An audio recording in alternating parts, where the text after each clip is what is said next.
तो भैया आज की इस वीडियो में हम लोग पढ़ने वाले हैं भाई जीन पियाजे के संज्ञानात्मक विकास के सिद्धांत यानी कि भाई थ्योरी ऑफ कॉग्निटिव डेवलपमेंट के बारे में। और भाई साथ ही में हम इस टॉपिक के इंपॉर्टेंट प्रीवियस ईयर क्वेश्चंस भी करेंगे। और अगर तुम्हें इस वीडियो के नोट्स चाहिए तो भाई वो नीचे डिस्क्रिप्शन में मिल जाएंगे, और उन नोट्स का जो पासवर्ड है भाई वो इस वीडियो के बीच में मिल जाएगा। तो भाई वीडियो को देखना ध्यान से। तो भाई चलते हैं वीडियो में।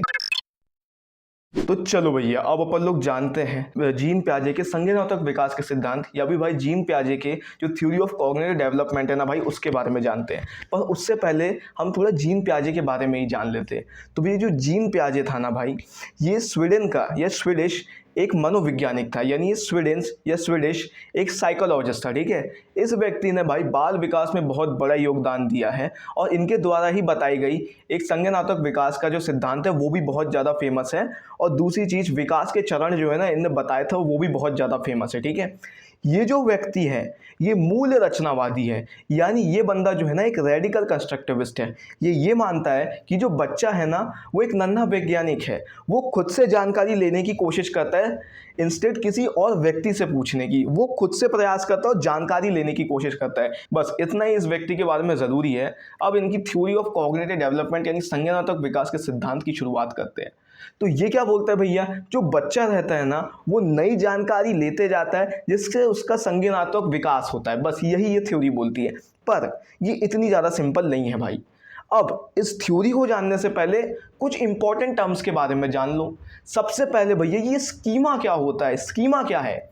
तो भैया स्कीमा वो एक ढांचा है जिसके अंदर जानकारी रखी जाती है, यानी वो एक ब्लूप्रिंट है, वो एक स्टोरेज सिस्टम है जिसके अंदर हम जानकारी रखते हैं। जैसे मान लो ये एक डब्बा है, इसके अंदर मैंने बहुत सारा सामान रख दिया। तो ये डब्बा जो है ना ये एक ढांचा है जिसके अंदर सामान रखा गया है। तो ये जो ढांचा है ना इसी को हम स्कीमा कहते हैं, यानी उस ब्लूप्रिंट को जिसके अंदर जानकारी रखेगी वो जगह, उसको हम क्या कहते हैं भाई, उसी को हम स्कीमा कहते हैं। ठीक है, अब देखो जो स्कीमा रहता है तुम सोचो उसमें कितने प्रकार की जानकारी होगी, कई प्रकार की जानकारी होगी, उसको हम स्कीमा कहते हैं। अब ये जो स्कीमा रहता है ना इसमें जानकारियों का वर्गीकरण होता है, यानी वो वर्गों में विभाजित होती है, क्लासिफिकेशन होता है भाई, वो क्लासीफाई होती है। जैसे वर्ग क्या हो सकता है, जैसे जानवर का वर्ग है उसमें सारे जानवरों की जानकारी है, तो जानवर का ये स्कीमा है। ये जो स्कीमा रहता है ना भाई, पूरी जो संगठन रहता है ना इसको भी हम कहते हैं स्कीमा, यानी इस पूरे ब्लूप्रिंट को भी हम स्कीमा ही कहते हैं।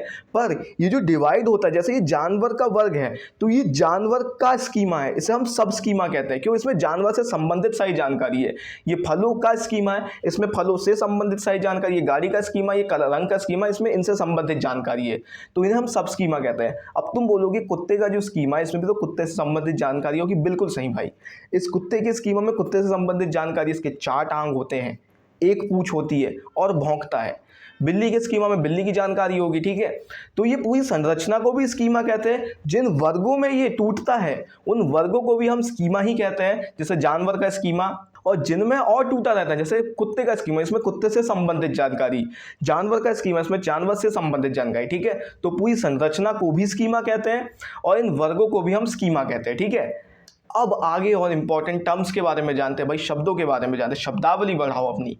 अब भाई एडेप्टेशन या अनुकूलन क्या होता है, सुनो भाई। जैसे मान लो आज ही के आज वक्त तुमने सोचे कि यार मैं तो अब्रॉड जाऊंगा, मैं तो जाऊंगा यूएसए।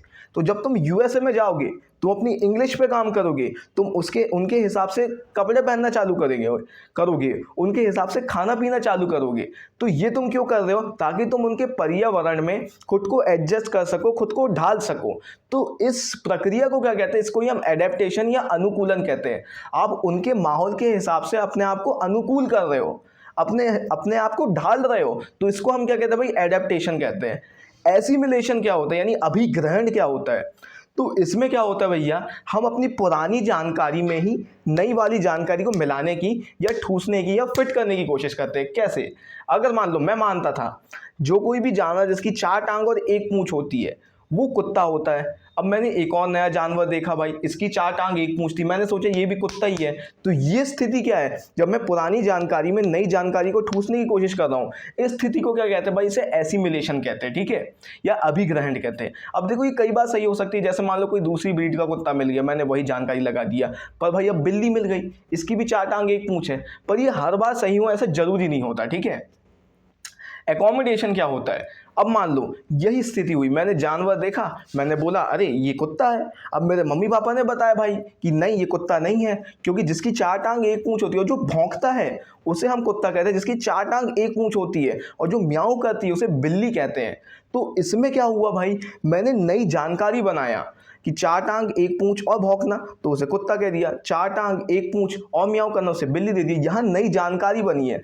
जब नई जानकारी बनती भाई उसे एकोमोडेशन या समायोजन कहते हैं, ठीक है। अगर नहीं भी समझ में आया होगा ना तो ये कहानी बहुत मजेदार है, तुम्हें इससे सब क्लियर हो जाएगा, ठीक है। ठीक है, तो पहले मैं कहानी सुनाऊंगा, उसके बाद हम एक एक स्टेप को जानेंगे। मैं एक व्यक्ति था, मेरी हमेशा से यही विचारधारा थी, जिसकी 4 टांग और 1 पूंछ होती है वो कुत्ता होता है। मैं इसी विचारधारा के साथ मेरे माँ बाप के साथ घूमने निकल गया।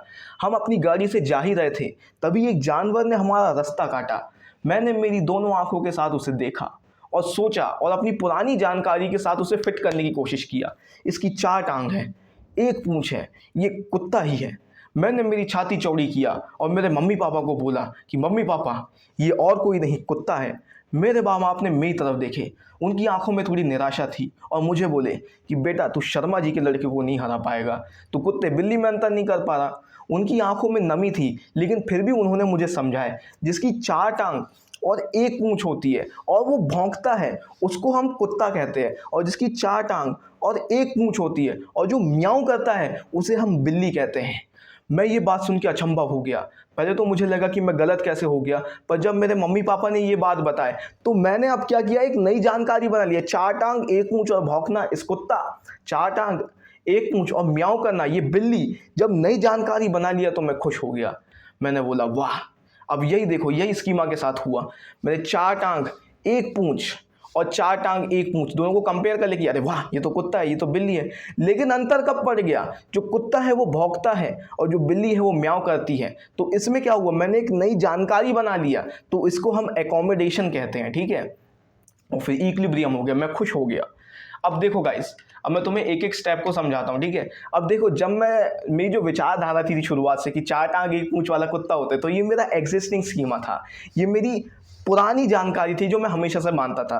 अब हमारा रास्ता एक नए जानवर ने काटा, तो ये एक न्यू इन्फॉर्मेशन, एक अनफेमिलियर स्थिति आ गई, एक नई स्थिति आ गई।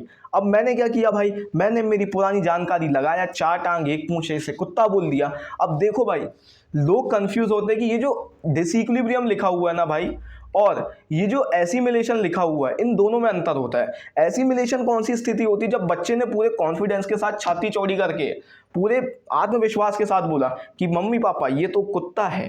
तो जब इसने ये बोला है तो इसको हम क्या कहेंगे, एसिमिलेशन है, अभिग्रहण करेंगे। इसने अपनी पुरानी जानकारी से कंपेयर किया और छाती चौड़ी करके बोल दिया कि हाँ ये तो कुत्ता है, ठीक है। अब डिसइक्विलिब्रियम कब होगा, जब इसके मम्मी पापा उसे समझाएंगे निराशा भरी नज़रों से देख के कि बेटा ये कुत्ता नहीं है। अब ये अचंभा हो जाएगा, ये कंफ्यूज हो जाएगा कि ये कैसे हो गया, डिसइक्विलिब्रियम हो गया, एसिमिलेशन एकोमोडेशन दोनों साथ में नहीं रहे। अब ये थोड़ा अचंभा हो गया कि ये कैसे हो गया। अब ये क्या करेंगे, अब इसके मम्मी पापा इसे समझाएंगे कि बेटा 4 टांग 1 पूंछ और भौंकने वाला कुत्ता होता है। तो अब ये नई जानकारी बनाएगा कि 4 टांग 1 पूंछ भौंकना कुत्ता, 4 टांग 1 पूंछ म्याऊं बोलना बिल्ली। तो नई जानकारी जब बनेगी इसे हम एकोमोडेशन या समायोजन कहते हैं, ठीक है। देखो, असंतुलन हो गया, अब समायोजन हो गया। ये देखो, इसमें यही तो हुआ। पहले मैं क्या मानता था, 4 टांग 1 पूंछ कुत्ता, 4 टांग 1 पूंछ कुत्ता, पूंछ इसकी भी है, इसकी भी है, इसकी भी है, इसकी है, मैंने बोल दिया भाई यही कुत्ता है। लेकिन मेरे मम्मी पापा ने क्या बताया, कुत्ता भौंकता है और बिल्ली म्याऊं करती है। तो अब क्या हुआ, मैंने नई जानकारी बनाया। जब भी नई जानकारी बनती है भाई उसे समायोजन की स्थिति कहते हैं, ठीक है।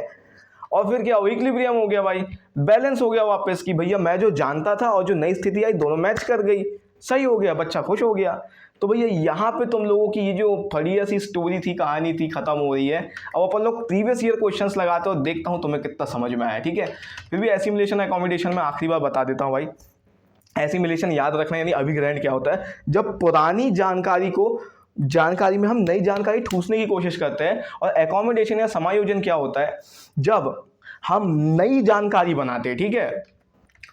अब चलो भैया इसके प्रीवियस ईयर क्वेश्चंस लगाते हैं अपन।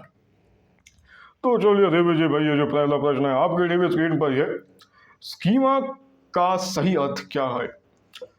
ये एक मिक्स्ड फैक्ट है, बहुत सारी जानकारी होती है, स्थायी तथ्य है, मानसिक ढांचा है भावनात्मक प्रतिक्रिया है, इमोशनल रिस्पॉन्स यानी भाई भाषा का ढांचा है। देखो मैंने इमोशन में गलती में बोल दिया हूँ, पर ठीक है भाई, तुम लोग जवाब बताओ, फिर मैं तो बताऊंगा ही। तो भाई उम्मीद करता हूँ तुम लोगों ने बता दिए होगे। तो भाई इसका आंसर है भाई मेंटल फ्रेमवर्क यानी मानसिक ढांचा। मैं तुम्हें बताया था वो ढांचा जिसके अंदर जानकारी होती है उसको हम क्या कहते हैं, उसको हम स्कीमा कहते हैं। ठीक है, अगला क्वेश्चन, एसिमिलेशन या अभिग्रहण कब होता है? When does assimilation occur? तुम बताओ भाई, फिर मैं तो बताऊंगा ही। तो भैया मैं बताता हूँ इसका जवाब क्या है। इसका जवाब है फिट इनटू ओल्ड स्कीमा। मैं तुम्हें बताया था भाई अभिग्रहण क्या होता है, जब हम पुरानी जानकारी में नई जानकारी को ठूसने की कोशिश करते हैं तो उसको हम क्या कहते हैं भैया, एसिमिलेशन कहते हैं। ठीक है, फिर आता है भैया एकोमोडेशन। एकोमोडेशन यानी अनुकूलन की स्थिति क्या होती है? What is accommodation? Devi ji बताइए, फिर मैं तो बताऊंगा ही। तो चलो भैया मैं बताता हूँ इसका क्या जवाब है भाई। इसका जवाब है क्रिएटिंग न्यू स्कीमा। मैं तुम्हें बताया था जब नई जानकारी बनती है तो इसे हम एकोमोडेशन या अनुकूलन नहीं आएगा भाई, यहाँ समायोजन आएगा। मैंने गलती से यहाँ गलत लिख दिया, उसे समायोजन की स्थिति कहते हैं। ठीक है, अब उसके बाद एडेप्टेशन अनुकूलन का सही वर्णन है। Best description of adaptation is. बताओ भाई, फिर मैं तो बताऊंगा ही। तो चलो भैया मैं इसका जवाब देता हूँ। देखो रटना नहीं है, शारीरिक नहीं है, इमोशनल नहीं है, ये एडजस्टिंग स्कीमा। हम स्कीमा में नई जानकारी लाते हैं, उसमें बदलाव करते हैं, तो उसी को हम क्या कहते हैं भैया, एडेप्टेशन कहते हैं। और भैया यहीं पे तुम्हारी जो ये बढ़िया तरीके से ये वाला टॉपिक जो है ख़त्म होता है। भाई लोग ये एसिमिलेशन और एकोमोडेशन बहुत ज़्यादा टफ टॉपिक है भाई, क्योंकि मैक्सिमम लोगों को ये समझ ही नहीं आता, वो रट के चले जाते हैं। पर इससे भाई बहुत क्वेश्चन बनते हैं। ठीक है, अब देखो अगले बार हम लोग क्या करेंगे भाई, जीन प्याजे के जो चरण है ना उनको बढ़िया तरीके से ख़त्म कर लेंगे, विकास के चरण। उम्मीद करता हूँ भाई वीडियो पसंद आई होगी। अगर वीडियो पसंद आई है तो भाई लाइक ठोको, सब्सक्राइब करो, और मोस्ट इंपॉर्टेंटली अगर वीडियो को ध्यान से देखोगे तो पासवर्ड मिल गया होगा, उस पासवर्ड को डालो भाई अपने बढ़िया तरीके से, उसमें क्या कहते हैं उसको नीचे डिस्क्रिप्शन में, और नोट्स कर लो मजा। तो मिलते हैं तब तक के लिए, बाय बाय, टेक केयर।